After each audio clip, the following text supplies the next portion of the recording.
Well, hey, Becoming Me. I'm so excited to introduce you to my warrior friend, Zach. Zach, welcome to BecomingMeTV. Hey, thank you so much for having me. I'm stoked for this. I'm really excited for this combo.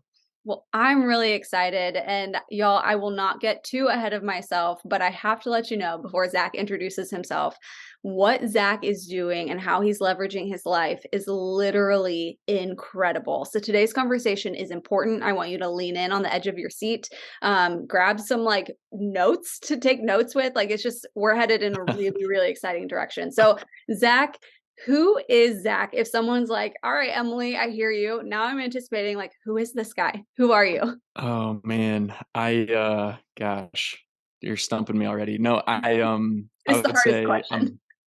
I'm I'm a husband and a father, and those things come first always to me. I just I don't know, just like everything that I've gone through, I'm just really focused on trying to suck every ounce of joy out of life, and so I don't know if that ties to like my Enneagram number. I'm an Enneagram 7, and so Okay. like I'm kind of like wild, rambunctious a little bit, trying to like get everything out of life that I can. And so yeah, I mean that's me. We were just talking. I was just having a dance party with my 3-year-old daughter before we hopped on, and that's a every night occurrence. And so I think, yeah, I'm a human being trying to experience as much joy as possible, and be surrounded by the people that I love the most. And that wasn't always the case, but here we are, and that's what we're trying to do. So yeah.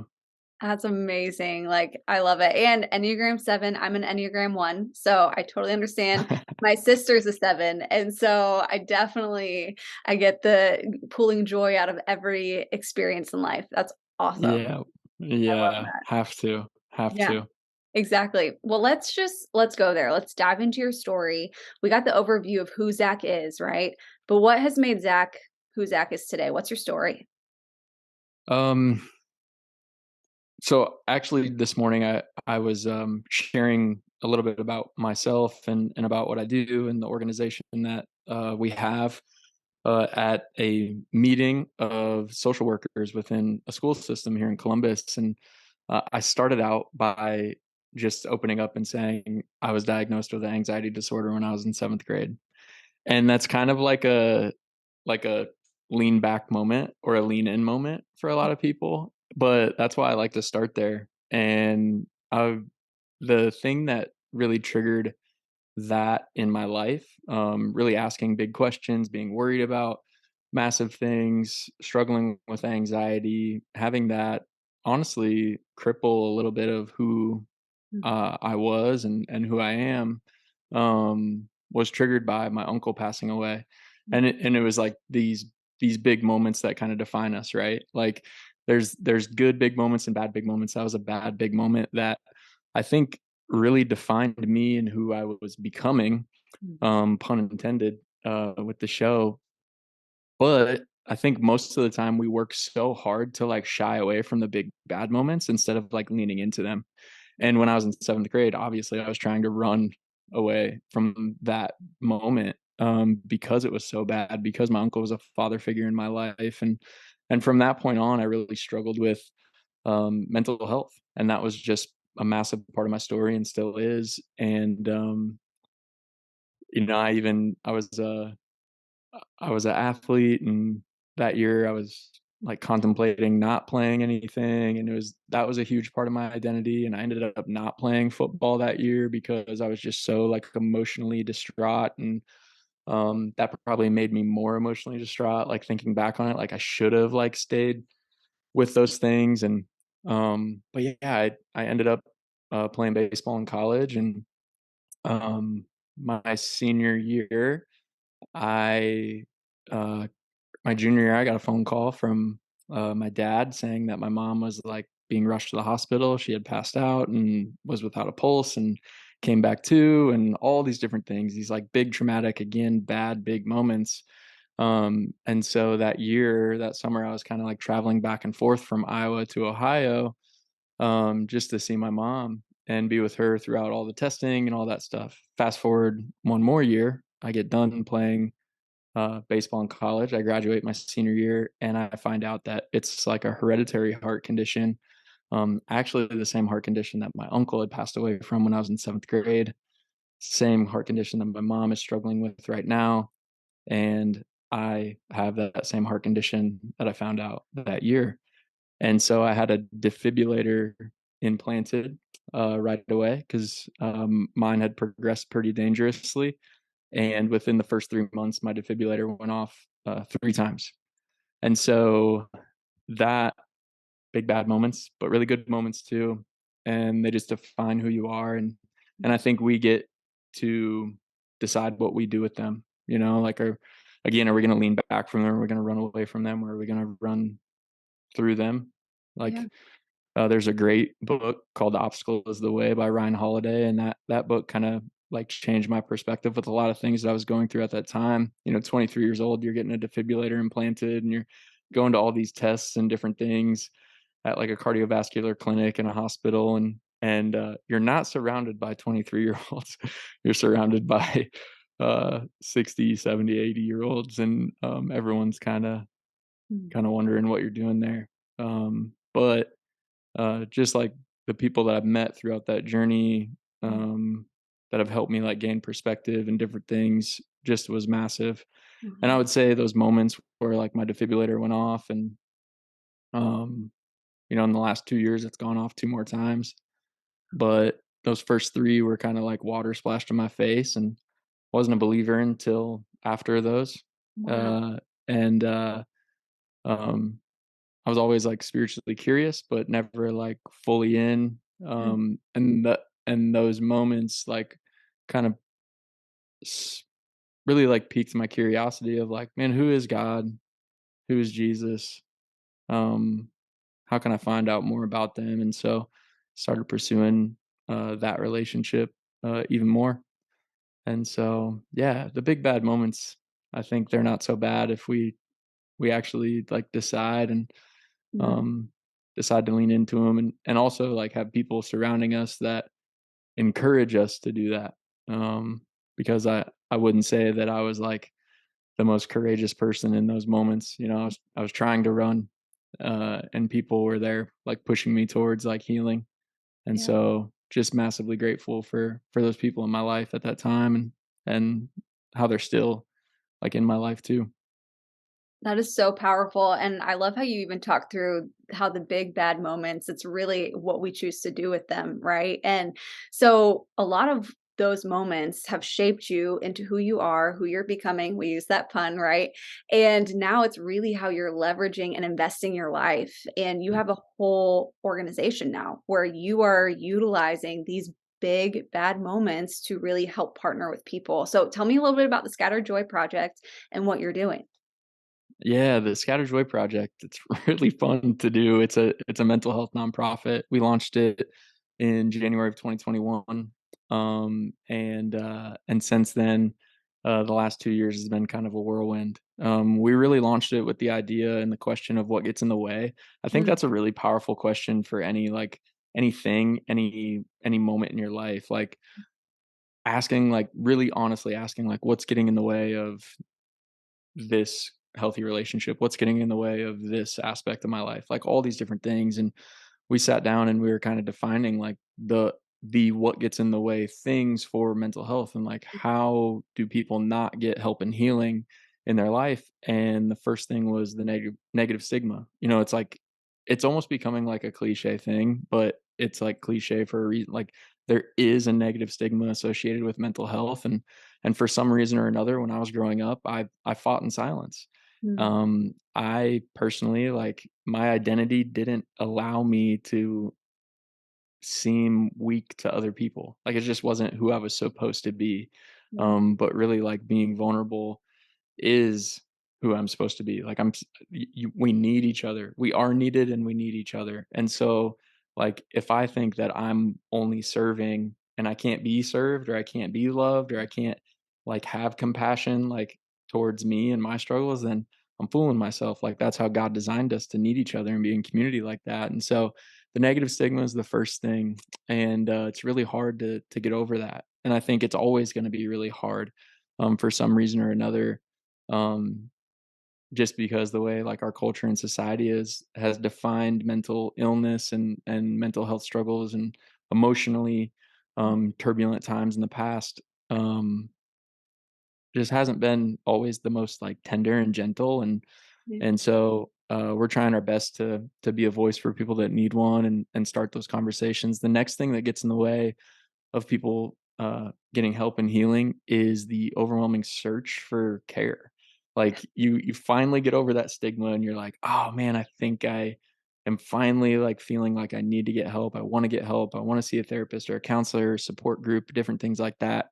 And it's either one really overwhelming or two paralyzing because you don't know where to go, what to do, Mm. what like certificates and certifications and like kind of professionals that you need to see, and like finding a therapist is kind of like dating honestly. And like like some people really enjoy the dating process, some people are like, oh my god, just match me with someone and I'm good. But yeah, it takes a while to find like the right person to like trust and talk to and all these different things. And I think part of the overwhelming search and the stigma is like switching the mindset of what therapy and counseling is.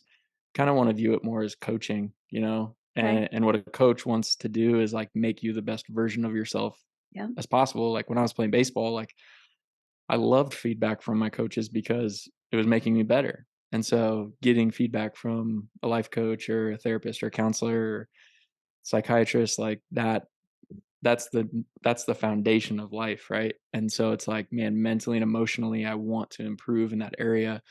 And so switching the mindset there. The third thing that gets in the way of people healing is the cost of therapy. It's not a one and done thing. It's not like same thing with church. You can't just go to church and be like, went to church, like Mhm. I got this life thing now, you know? And same thing with therapy and counseling. It's not a one and done thing. Yeah. It's an ongoing practice. And so we want to make sure that we provide like free and reduced cost programs or even being able to cover the cost of those things. And so we launched in January 2021. We have an apparel line, a clothing line, and we launched the first collection and it sold out within like 2 days. And we were like, Wow. "Whoa, what's going on?" People really can get behind this and really like what we're doing and how we're branding it and all these different things and what language we're using and kind of the community that we're building. And so since then we've done I think like 14 or 15 different collections and releases, and 100% of the profits go towards funding our crisis text line and our nationwide search engine where people can search for free and reduced cost programs and care and treatment. And our theme for this year, especially, is more than mental health because mental health isn't just mental health. Like it's it's triggered by a lot of different things. Like if I have a housing crisis, my mental health is probably not going to be that good. If I have a health crisis, my mental health is probably not going to be that good. And so there's all these contributing factors. And so on that search engine, it's really important for us that we point people towards other solutions as well for those contributing factors. So you can hop on there and find free and reduced cost programs and treatment for just about anything across the nation by searching keywords and filtering that search and with your zip code too. And so the crisis text line is also a nationwide service. And yeah, just really, really fun that we get to do like events and workshops as well. And we got some big dreams for a couple different projects that might be coming. Um, Okay. so yeah, just really fun work. And I think the whole thing is not even pointing people to resources, but also like making sure people understand that a massive part of mental health is loneliness. Mhm. A massive part of mental health is selfishness. Mhm. And so what really helps people, and I think what we're trying to do is create this ripple effect of these scatter joy projects. And even it's in the name of our organization, like Mhm. scatter joy, it's an action word. And so we're trying to inspire people to like get out and do things for other people and remind them of like their strength and their joy and their hope and their beauty and all these different things too. Like Suicide Prevention Month, we have a tradition where we pass out roses all month. Okay. And it just reminds people, like, it's hard to not smile when you get handed a rose. Um, and so we're just trying to remind people of, like, their beauty, and understand that, like, the best way to experience joy in life is to actually be, like, selfless, is to Yeah. scatter joy. And you can't be lonely when you're being selfless. True. It's impossible, Yeah. because you have to be selfless within community. Like, Mhm. you can't be selfless without other people and Right. serving other people, and volunteering, or doing a favor for someone else, or asking them how they are. Like, literally, you can't be lonely when you have, like, a heart of a servant leader, or you're selfless or scattering joy. So that's a lot. I love it. Sorry. No, I absolutely love it, and we're gonna come back to Scatter Joy Project in just a minute so people can get involved and connect with you and all of the things. But before we get there, I do need to know, are you a coffee drinker?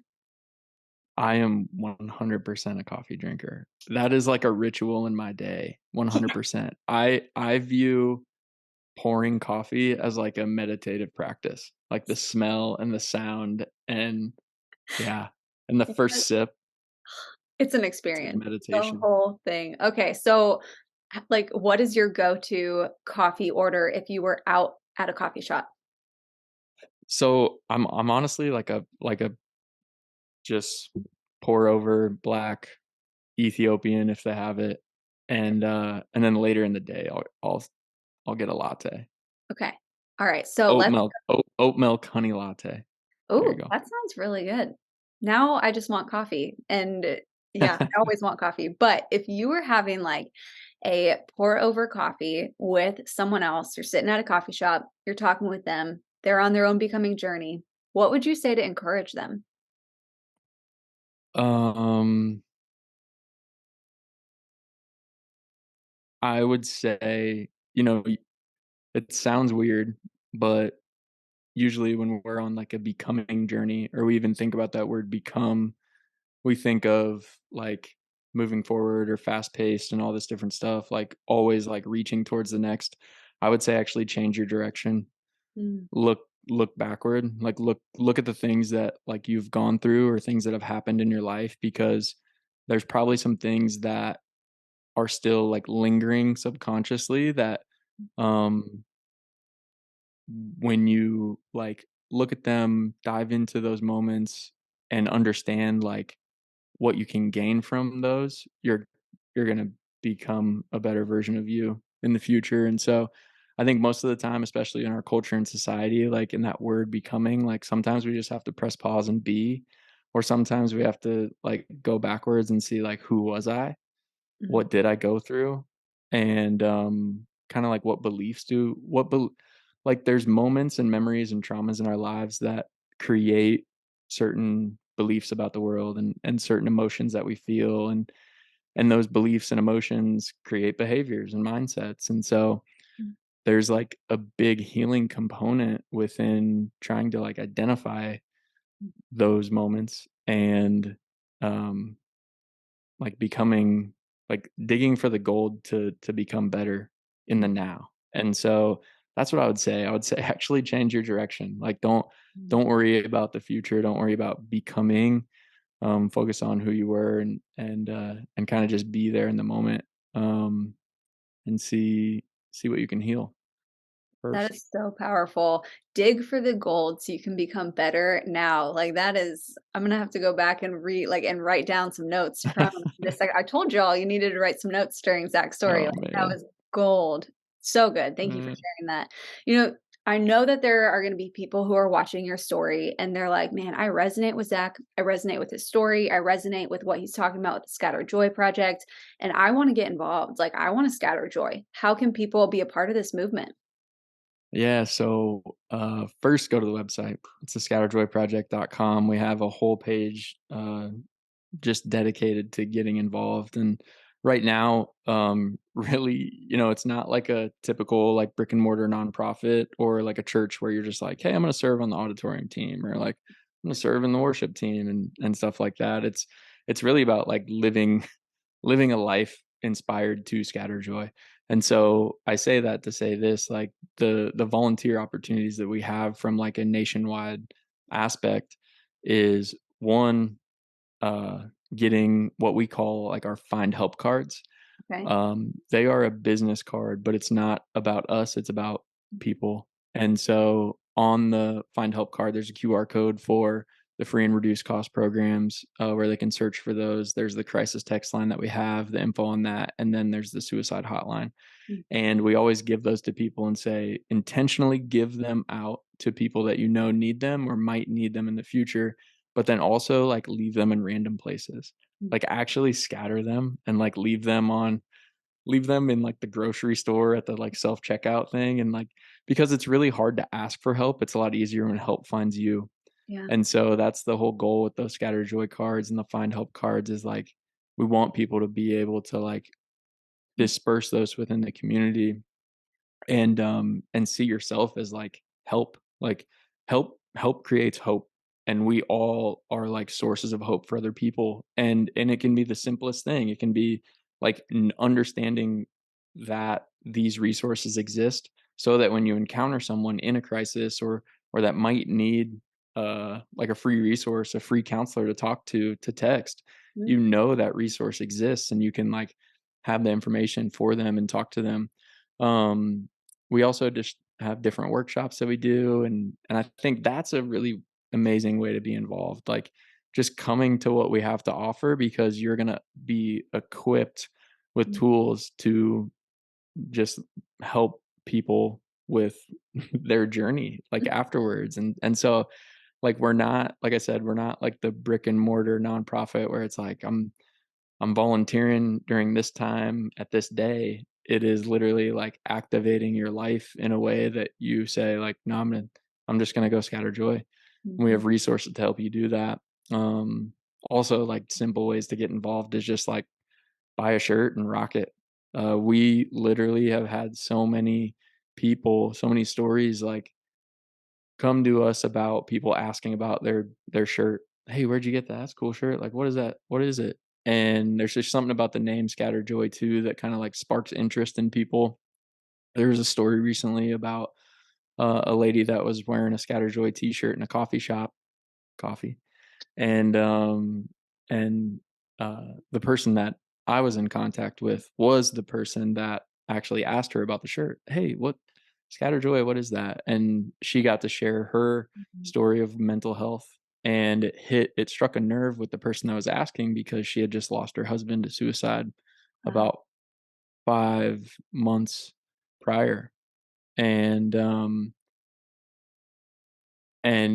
like, you those, like those, like, random moments aren't random, you know?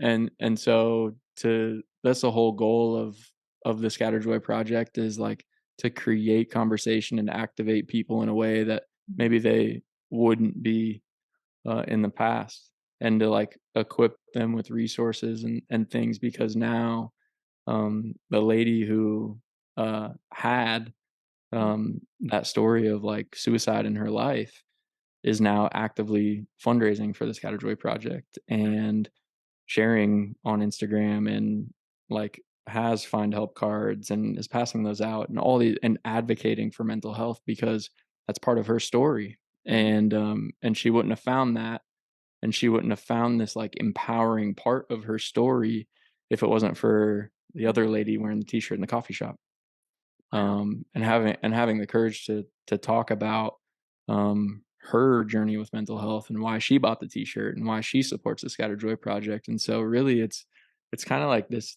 It's just like it's a moving, Yeah. living, breathing thing, you know. And yeah, so it's like easy ways to get involved is Yeah. just kind of live inspired by it. I love that. It's an overflow of who you are. You talked about just pausing and being, right? And so that sounds like the heartbeat of the Scattered Joy Project. It's be you, share your story. And how you're equipping people with these resources is so powerful and tangible. And it's equipping us to be who we are, and then encourage Yeah. other people. Like, thank you. That's a big deal. It's a really big Yeah, we're thank you. I appreciate that. We're even for this Mental Health Awareness Month, our theme is going to be strength in numbers. In May, May is Mental Health Awareness Month, and so the theme strength in numbers is kind of twofold. There's obviously strength in community, numbers like physical numbers, like being in proximity with people um, that need help, Yeah, uh, that share the same interests as you, share the same fight as you, all these different things. But also like that don't share the same interests that bridges need to be built. And right. so like community is not just about shared interest, it's about bridges built. Mm, And like I think that's what Jesus wants us to do. Is not really like I read something recently from Carlos Whitaker, his recent book, and he said, um, we're not going to transform the world by changing opinions, but we're going to transform the world by chasing hearts. mm, And so that's like the goal of what we're doing always, but also especially during Mental Health Awareness Month with strength in numbers, twofold community strength in numbers. Also on the T-shirt that we're designing, we're going to actually have the suicide hotline and our crisis text line like printed on the sleeve. So mm, when moments like that happen, when people ask about the T-shirt, they can just be like, "Yep, here's the resources are right here. They're just on my sleeve." So mm. yeah, we're excited about that one. That's powerful. May 2023, right? Yeah. Okay. Yep. Hey, y'all heard it here. We got to buy some t-shirts May 2023 before they sell out. Seriously, There you go. your lines always sell so quickly. It's amazing. Yeah, we're trying to we're stocking some basics. Okay.